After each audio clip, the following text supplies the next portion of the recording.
মঙ্গলবার চট্টগ্রাম আদালত প্রাঙ্গণে হত্যার শিকার আইনজীবী সাইফুল ইসলাম আলিফের কবর জিয়ারত শেষে ফেরার পথে সড়ক দুর্ঘটনার কবলে পড়েন বৈষম্য বিরোধী আন্দোলনের আহ্বায়ক হাসনাত আবদুল্লাহ ও জুলাই স্মৃতি ফাউন্ডেশনের সাধারণ সম্পাদক সার্জিস আলমের বহরের একটি গাড়ি। সংগঠনের চট্টগ্রাম শাখার সমন্বয়ক খান তালাত মাহমুদ রাফি এক ভিডিও বার্তায় জানান, চট্টগ্রামের লোহাগাড়া থেকে বুধবারের সন্ধ্যা 7:30টার দিকে ঢাকায় ফিরছিলেন তারা। পথে চট্টগ্রাম কক্সবাজার মহাসড়কের চুন্তি ইউনিয়নের হাজি রাস্তার মোড়ে পৌঁছালে তাদের বহরে থাকা একটি গাড়িকে চাপা দেয় ট্রাক। এ সময় গাড়িটির সামনের অংশ দুমড়ে মুচড়ে যায়। তবে আগেই গাড়ি পরিবর্তন করায় বড় দুর্ঘটনার হাত থেকে বেঁচে যান এই দুই ছাত্রনেতা হাসনাত ও সার্জিস।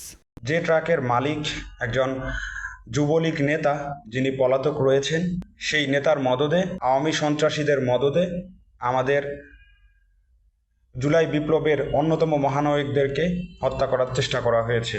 ঘটনাস্থল থেকে ট্রাক জব্দের পাশাপাশি চালক ও হেলপারকে আটক করেছে পুলিশ।